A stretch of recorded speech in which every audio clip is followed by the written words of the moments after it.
Oke, sebelumnya Assalamualaikum warahmatullahi wabarakatuh. Sebelumnya perkenalkan, saya Rizky Ahmad Bahtiar dengan NIM K2322072. Untuk memenuhi mata kuliah media pembelajaran berbasis komputer, dengan ini saya membuat modul ajar atau bahan ajar berbasis modul Flipbook dengan disupport oleh eh, eksperimen virtual menggunakan Pad Colorado. Untuk modul ajar atau bahan ajar Flipbook saya sendiri di sini yang pertama untuk halaman awalnya itu ada halaman cover. Kemudian yang kedua ada capaian pembelajaran fase F dan juga elemen pemahaman sains fase F. Untuk elemen keterampilan sains itu ada kelas 11, maaf di sini ada sedikit typo. Kemudian alur tujuan pembelajarannya mendeskripsikan fenomena arus listrik, menganalisa penyebab munculnya dan faktor penghambatnya. Untuk indikator tujuan pembelajarannya sendiri itu adalah menjelaskan konsep hukum Ohm, merumuskan persamaan matematis hukum Ohm, dan mengaplikasikan konsep hukum Ohm untuk menyelesaikan suatu permasalahan. Kemudian untuk psikomateriknya itu adalah pembahasan materi pokok hukum Ohm, diawali dengan konsep hukum Ohm, dilanjutkan dengan pembahasan mengenai persamaan matematis hukum Ohm. Kemudian ada halaman berikutnya yaitu sequence materi, itu ada pernyataan konsep hukum Ohm, persamaan hukum Ohm, contoh soal dan pembahasan mengenai hukum Ohm dan juga soal evaluasi.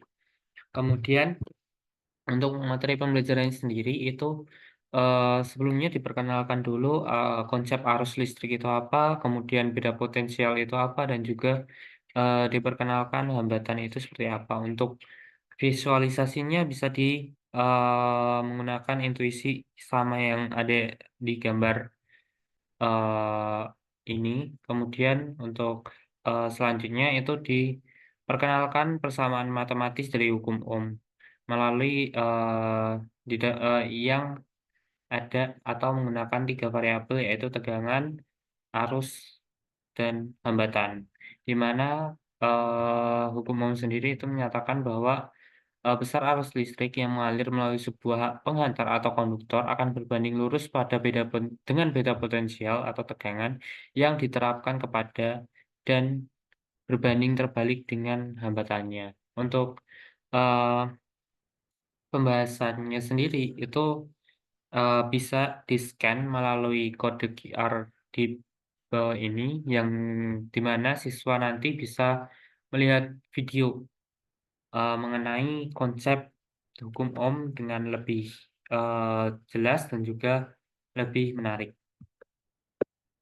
Kemudian untuk halaman selanjutnya itu ada salah satu penerapan dari hukum Ohm sendiri yaitu konsep membagi tegangan. Nah, dalam suatu sistem yang disebut manajemen baterai itu ada fungsi khusus yang dia itu memonitoring tegangan. Nah, dalam konsepnya sendiri itu menerapkan salah satu konsep dari hukum Ohm sendiri yaitu adalah konsep membagi tegangan yang persamaannya adalah tegangan sumber sama dengan tegangan keluar dikali R2 per R2 plus R1, di mana di sini persamaan ini diperoleh dari persamaan hukum Ohm yakni V sama dengan IR. Kemudian di sini ada contoh soal sederhana untuk siswa agar bisa memahami eh, permasalahan yang diperlukan konsep hukum Ohm untuk memecahkannya. Untuk selanjutnya adalah lembar kerja siswa atau LKPD. Di sini siswa diarahkan untuk membuka simulasi virtual hukum Ohm yang bisa diakses melalui tautan berikut.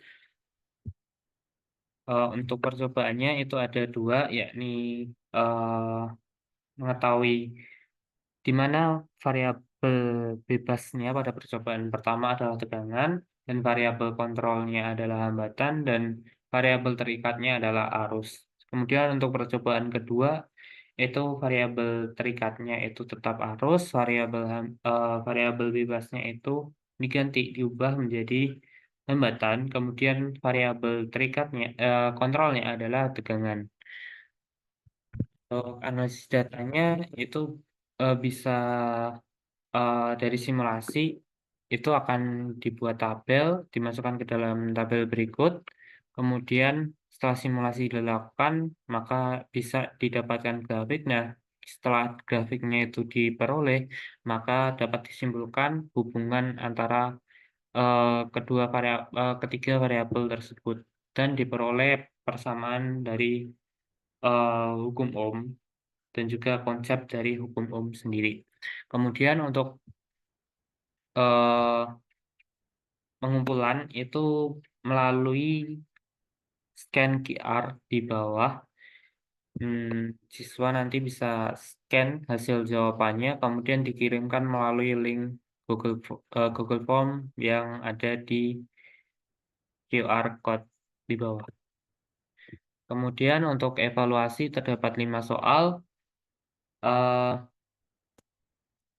di evaluasi sendiri itu terdapat 5 soal yang nanti siswa bisa mengerjakannya, baik sistemnya itu bisa, eee, di rumah. Oh iya, untuk e-modul ini bisa digunakan, eee,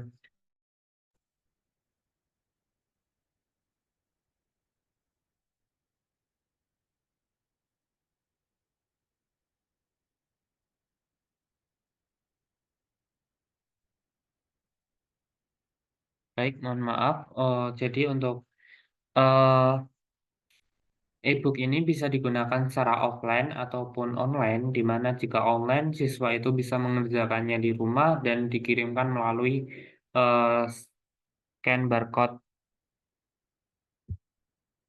di bawah.